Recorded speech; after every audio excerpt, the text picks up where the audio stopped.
আসসালামু আলাইকুম প্রিয় দর্শক, আপনাদের সবাইকে শুভেচ্ছা সহ আমন্ত্রণ জানাচ্ছি বাংলাভিউ রাতের সংবাদের সাথে আছি আমি চৌধুরী নাদিরা। প্রথমেই লতিফ ট্রাভেলস সংবাদ শিরোনাম।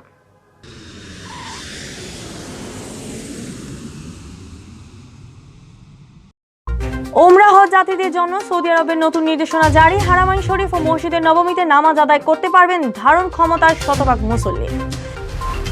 দ্বিতীয় ধাপে সারা দেশের 848 ইউনিয়ন পরিষদের সাথে সিলেট বিভাগের 44টিতে অনুষ্ঠিত হবে নির্বাচন। 20 অক্টোবরের পরিবর্তে 21 অক্টোবর হবে মনোনয়নপত্র বাছাই। প্রচন্ড তাপদাহে পড়ছে সিলেট। 65 বছরের তাপমাত্রার রেকর্ড ভঙ্গ। জলবায়ু পরিবর্তনের প্রভাবে বেড়েছে তাপমাত্রা, বলছেন আবহাওয়াবিদরা। সিলেট জেলা ও মহানগর ছাত্রলীগের শীর্ষ 4 পদ প্রত্যাখ্যান করে কমিটি বাতিলের দাবিতে ছাত্রলীগের একাংশের আন্দোলন অব্যাহত। প্লেকার্ড ফেস্টুন নিয়ে মানববন্ধন। দুর্গাপূজা উপলক্ষে 4 দিন বন্ধ থাকার পর বেনাপুল দিয়ে আমদানি রপ্তানি শুরু। সিলেটের শাহজালাল বিজ্ঞান ও প্রযুক্তি বিশ্ববিদ্যালয়ের শিক্ষার্থীদের করোনা ভ্যাকসিন প্রদান শুরু, উদ্বোধন করলেন উপাচার্য। সারা দেশে কমেছে করোনার মৃত্যু, আক্রান্ত শনাক্ত 24 ঘন্টায় 6 জনের মৃত্যু, শনাক্ত 300। সিলেটে করোনায় প্রাণ হারালেন আরও একজন, নতুন রোগী শনাক্ত 4, শনাক্তের হার 1% নিচে। অগ্রাধিকার ভিত্তিতে বিদেশগামীদের করোনা টিকা দিচ্ছে সরকার। সৌদি আরবে মতবিনিময় সভায় প্রধানমন্ত্রীর প্রটোকল অফিসার রাজু। প্রতিমা বিসর্জনের মধ্য দিয়ে বাহরাইনের হিন্দু মহাজোটের উদ্যোগে আয়োজিত শারদীয় দুর্গাপূজা উৎসব সম্পন্ন। এতক্ষণ শুনছিলেন শিরোনাম, এবার বিস্তারিত। সৌদি আরবে উমরা হজে যাওয়া যাত্রীদের স্বাস্থ্য সংক্রান্ত নতুন নির্দেশনা দেওয়া হয়েছে। শনিবার সৌদি আরবের মিনিস্ট্রি অব হজ অ্যান্ড উমরা এবং স্বরাষ্ট্র মন্ত্রণালয় যৌথভাবে জারি করা এক বিজ্ঞপ্তিতে এই নির্দেশনা দেওয়া হয়। একই দিন বিমান বাংলাদেশ এয়ারলাইন্স সহ যেসব এয়ারলাইন্স বাংলাদেশ থেকে উমরা যাত্রী বহন করে তাদেরকেও বিজ্ঞপ্তিটি পাঠানো হয়। নতুন এই নির্দেশনা আগামী 17 অক্টোবর থেকে কার্যকর করা হবে। বিজ্ঞপ্তিতে বলা হয়েছে, আন্তর্জাতিক উমরা যাত্রীরা বাস এবং প্রাইভেট কারের সম্পূর্ণ সিট ব্যবহার করতে পারবেন, তবে হোটেলের ক্ষেত্রে প্রতি রুমে সর্বোচ্চ 2 জনের অবস্থান বলবৎ থাকবে। আগে যাত্রীরা বাস ও গাড়ির 50% সিট ফাঁকা রেখে চলাচল করতেন। উমরা করতে যাওয়া যাত্রীদের জন্য কিছু ব্যতিক্রম ছাড়াও উন্মুক্ত স্থানে মাস্ক পরা আর বাধ্যতামূলক থাকবে না, তবে বদ্ধ জায়গায় মাস্ক পরতে হবে। মক্কার মসজিদ আল হারামাইন এবং মদিনার মসজিদের নববীতে ধারণ ক্ষমতা সম্পূর্ণ অংশে মুসল্লিরা যেতে পারবেন এবং নামাজ আদায় করতে পারবেন। এখানে কর্মরত কর্মী এবং আগত ভিজিটরদের অবশ্যই সার্বক্ষণিক মাস্ক পরতে হবে। উমরা নামাজ জিয়ারতের জন্য আগের মতোই উমরা কোম্পানি থেকে তাসরিয়া বা তাওয়াক্কালনা অ্যাপের মাধ্যমে অ্যাপয়েন্টমেন্ট নিতে হবে, তবে টিকার সম্পূর্ণ ডোজ গ্রহণ করা ছাড়া কিংবা তাওয়াক্কালনায় অ্যাপয়েন্টমেন্ট ছাড়া কেউ এসব জায়গায় যেতে পারবেন না। এর আগে 17 মাস বন্ধ থাকার পর 10 আগস্ট থেকে বাংলাদেশিদের ওমরা হজ পালনের সুযোগ দিয়ে সৌদি সরকার, তবে যাত্রীদের জন্য করোনায় 2 ডোজ টিকা বাধ্যতামূলক করা হয়।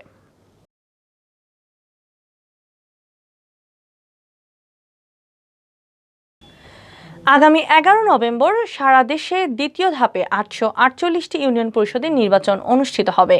এর মধ্যে সিলেট বিভাগের 44টি ইউনিয়ন রয়েছে।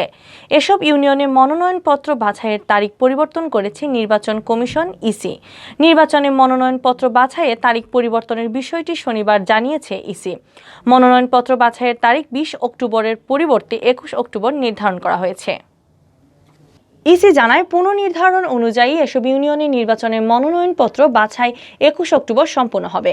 এরপর আপিল দায়েরের শেষ তারিখ 23 অক্টোবরের পরিবর্তে 24 অক্টোবর নির্ধারণ করা হয়েছে। যে হিসাবে দায়েরকৃত আপিল 25 অক্টোবরের মধ্যে নিষ্পত্তি করা হবে। তফসিল অনুযায়ী রিটার্নিং কর্মকর্তার কাছে চেয়ারম্যান, সাধারণ সদস্য ও সংরক্ষিত নারী সদস্য পদে মনোনয়নপত্র জমা দেওয়ার শেষ তারিখ আগামী 17 অক্টোবর। মনোনয়নপত্র প্রত্যাহারের শেষ সময় 26 অক্টোবর। ভোট গ্রহণ হবে 11 নভেম্বর। ঘোষিত তফসিল অনুযায়ী দ্বিতীয় ধাপে সিলেট বিভাগের 4 জেলার 7 উপজেলার 44টি ইউনিয়ন পরিষদে ভোট গ্রহণ হবে। এর মধ্যে সিলেট সদর উপজেলার হাটখোলা, জালালাবাদ, কান্দিগাঁও ও মোগলগাঁও ইউনিয়ন রয়েছে। এছাড়া বালাগঞ্জের 6টির মধ্যে পূর্ব পৈলনপুর, বোয়ালজোর, দেওয়ানবাজার, পশ্চিম গৌরীপুর, বালাগঞ্জ ও পূর্ব গৌরীপুর ইউনিয়ন, কোম্পানিগঞ্জের 5টির মধ্যে ইসলামপুর পূর্ব, তেলিখাল, ইসাকলস, উত্তর রনিখাই ও দক্ষিণ রনিখাই ইউনিয়নের ভোট গ্রহণ হবে। সুনামগঞ্জের ছাতক উপজেলার 10টির মধ্যে রয়েছে ছাতক, কালারুকা, ছইলা, আফজালবাদ, খুরমা দক্ষিণ, সরমহল্লা, দোলার বাজার, ইসলামপুর ও জাওয়ার বাজার ইউনিয়ন। দোয়ারা বাজারের 9টির মধ্যে দোয়ারা বাজার, বাংলা বাজার, লক্ষ্মীপুর, সুরমা, দোহালিয়া, পান্ডারগাঁও, বুগলা বাজার, নরসিংপুর ও মান্নারগাঁও ইউনিয়নেও এদিকে ভোট গ্রহণ হবে। হবিগঞ্জের আজমিরিগঞ্জের 5টির মধ্যে রয়েছে আজমিরিগঞ্জ, বদলপুর, কাকাইলসিও ও শিবপাশা। মৌলভীবাজারের জুড়ি উপজেলার 5টি ইউনিয়নের মধ্যে রয়েছে জয়ফরনগর, পশ্চিম জুড়ি, পূর্ব জুড়ি, গোয়ালবাড়ি ও সাগরনাল ইউনিয়নের নির্বাচন অনুষ্ঠিত হবে। সিলেটে 65 বছরের তাপমাত্রার রেকর্ড ভঙ্গ হয়েছে। গেল কয়েকদিন থেকে তীব্র তাপদাহে পুড়ছে সিলেট। বৃষ্টির শহর সিলেটকে পুড়াচ্ছে খরতাপ। তীব্র গরমে অসুস্থ হয়ে পড়েছেন অনেকেই। হঠাৎ এই গরমের জন্য জলবায়ু পরিবর্তনকে দায়ী করেছেন আবহাওয়াবিদরা। তাদের মতে জলবায়ুর পরিবর্তনের নেতিবাচক প্রভাবেই বদলে যাচ্ছে প্রকৃতি, বাড়ছে তাপমাত্রা, যা ভবিষ্যতে আরও বিপজ্জনক হয়ে উঠতে পারে।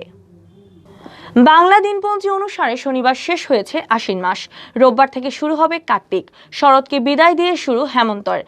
বছর কয়েক আগেও শরতের মধ্যভাগ থেকে শীতের আগমনী বার্তা পাওয়া যেত সিলেট অঞ্চলে, কিন্তু পরিস্থিতি বদলে গেছে কয়েক বছর ধরে। এখন শরৎ তো দূরে থাক, হেমন্তেও শীতের শীতলতা অনুভব করা কদাচিৎ। আবহাওয়া অফিস সূত্রে জানা যায়, বর্তমানে সিলেট অঞ্চলে যে গরম পড়েছে তা গেল কয়েক যুগ ধরেও দেখা যায়নি।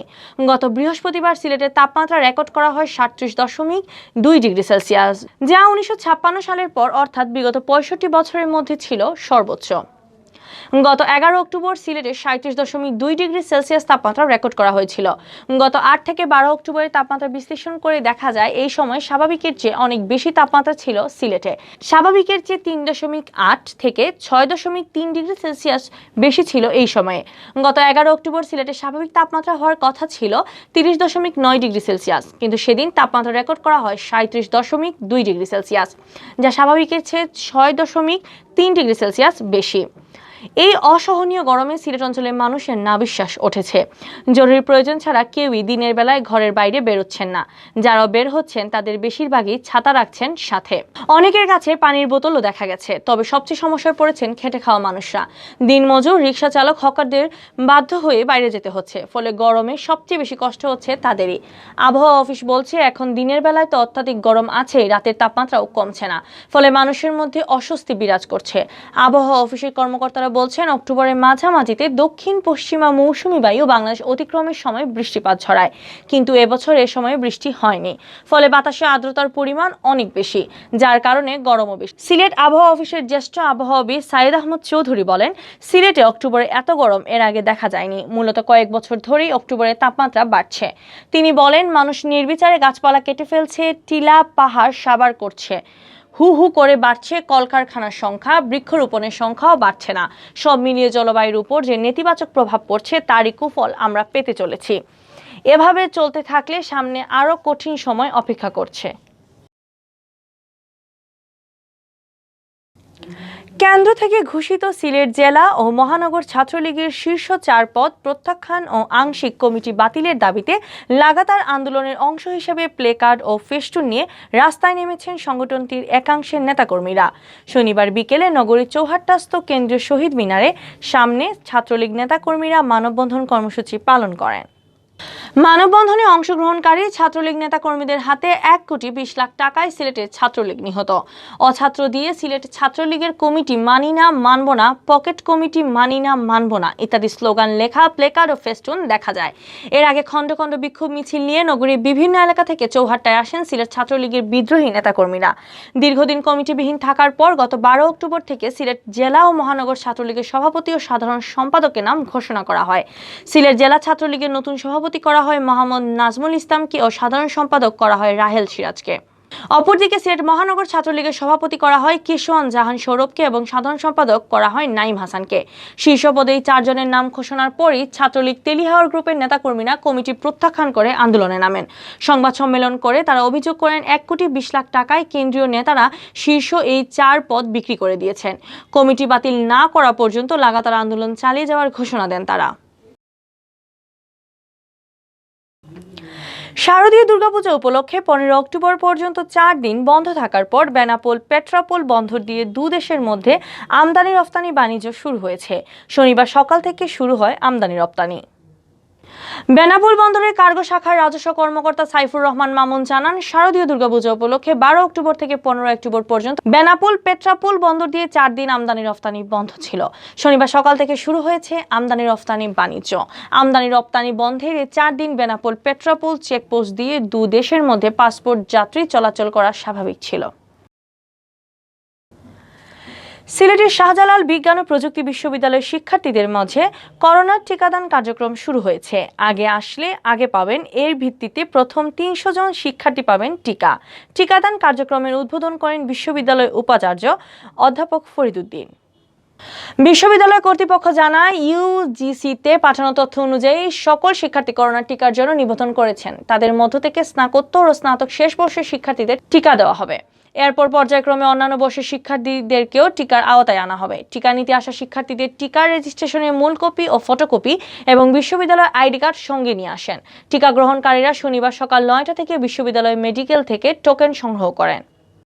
শাহজালাল বিজ্ঞান ও প্রযুক্তি বিশ্ববিদ্যালয়ের পক্ষ থেকে ভ্যাকসিন নিতে পেরে আমি নিজেই আসলে আনন্দিত। অনেকদিন ধরে রেজিস্ট্রেশন করা ছিল, কিন্তু ভ্যাকসিনের মেসেজ আসছে নাই। আর তাছাড়া বিসি স্যারের প্রচেষ্টায় আমরা ফাইজারের ভ্যাকসিনটি পেয়েছি, যা আমাদের বিদেশি গমনের জন্য অনেকটা পথ সহজ করে দিবে আমাদের উচ্চশিক্ষার্থী। আজকে আমাদের বিশ্ববিদ্যালয়ে আপনারা দেখতে পাচ্ছেন যে আমাদের যে মেডিকেল সেন্টার, এটা আধুনিক সাজে সজ্জিত এবং এখানে আমরা টিকা দেওয়ার ব্যবস্থা করেছি। টিকার বুথ আজকে থেকে টিকা দেওয়া শুরু হবে। একটু পরেই টিকা কার্যক্রম আমরা শুরু করতে যাচ্ছি। এখানে আসলে একজাক্ট ফিগার আমাদের কাছে নাই, বাট যারা টিকা 2 ডোজ দিয়েছে তাদের তো দরকার নাই, যারা 1 ডোজ দিয়েছে তাদেরও আমরা এখানে দিতে পারবো না, তাদের অন্য যেখানে যেই টিকা দিয়েছে ওখানে যেতে হবে। যারা রেজিস্ট্রেশন করার পরও টিকা দিতে পারেনি, হয়তো এনআইডি আছে অথবা এনআইডি নাই, তাদের সবাইকে আমরা এখানে টিকার আওতায় নিয়ে আসবো আমাদের ক্যাম্পাসে। করোনা ভাইরাসে গত 24 ঘন্টায় 6 জনের মৃত্যু হয়েছে। এ নিয়ে দেশে করোনায় মোট মৃতের সংখ্যা দাঁড়িয়েছে 27,752 জনে। একই সময়ে নতুন করে করোনা শনাক্ত হয়েছে 293 জনের। আর এ পর্যন্ত মোট শনাক্ত রোগীর সংখ্যা দাঁড়িয়েছে 15,65,174 জনে। পরীক্ষা বিবেচনায় শনাক্তের হার 2% নিচে নেমে এসেছে। শনিবার স্বাস্থ্য অধিদপ্তর থেকে পাঠানো করোনা বিষয়ক নিয়মিত সংবাদ বিজ্ঞপ্তিতে এ তথ্য জানানো হয়। স্বাস্থ্য অধিদপ্তরের বিজ্ঞপ্তিতে বলা হয়, একদিনে করোনা থেকে সুস্থ হয়েছেন 442 জন। আর এ পর্যন্ত মোট সুস্থ হয়েছেন 15,27,333 জন। গত 24 ঘন্টায় 15,251 জনের নমুনা সংগ্রহ করা হয়। পরীক্ষা করা হয় 15,580টি নমুনা। পরীক্ষার বিপরীতে রোগী শনাক্তের হার 1.88%। আর এ পর্যন্ত 1,76,825টি নমুনা পরীক্ষার শনাক্তের হার 15.53%। প্রতি 100 জনের সুস্থতার হার 97.58% এবং মৃত্যুর হার 1.77%। 24 ঘন্টায় মারা যাওয়াদের মধ্যে পুরুষ 4 ও নারী 2 জন। এ সময় ঢাকায় 3, চট্টগ্রামে 1, খুলনায় 1, সিলেটে 1 জন মারা গেছেন। অন্যান্য বিভাগে কেউ মারা যাননি।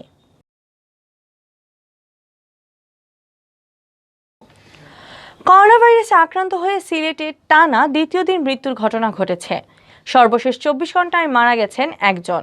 এছাড়া নতুন রোগী শনাক্ত হয়েছেন 4 জন। স্বাস্থ্য অধিদপ্তর সিলেট বিভাগীয় কার্যালয় থেকে এসব তথ্য জানানো হয়েছে। স্বাস্থ্য অধিদপ্তর জানায়, শুক্রবার সকাল 8টা থেকে শনিবার সকাল 8টার মধ্যে সিলেট জেলায় করোনা আক্রান্ত 1 ব্যক্তি মারা যান। মৃতের সংখ্যা এখন 1171। এর মধ্যে উসমানীতে 118 জন সহ সিলেট জেলার মৃতের সংখ্যা 978 জন। মৃতদের মধ্যে সুনামগঞ্জে 73, মৌলভীবাজারে 72 ও হবিগঞ্জের 48 জন রয়েছেন। গত রোববার সকাল 8টা থেকে বৃহস্পতিবার সকাল 8টা অবধি 96 ঘন্টা তথা 4 দিন মৃত্যুহীন ছিল সিলেট।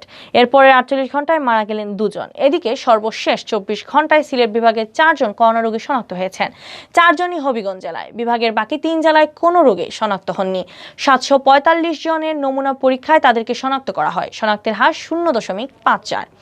সব মিলিয়ে বিভাগে করোনা আক্রান্তের সংখ্যা এখন 54,754 জন। এর মধ্যে ওসমানী মেডিকেল কলেজ হাসপাতালে 4,834 জন সহ সিলেট জেলায় শনাক্তের সংখ্যা 33,726 জন। সুনামগঞ্জে 6,244, মৌলভীবাজারে 8,137 ও হবিগঞ্জে 6,647 জন রয়েছেন শনাক্তের তালিকায়।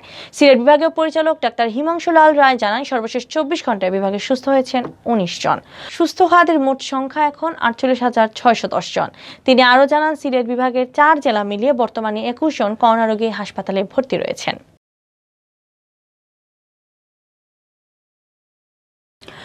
করোনা মহামারী শুধু মানুষের জীবন নয়, বিপদগ্রস্ত করেছে অর্থনীতির চাকাও। তবে এর মধ্যে প্রবাসী বাংলাদেশিরা বিপুল পরিমাণ প্রবাসী আয় পাঠাচ্ছেন।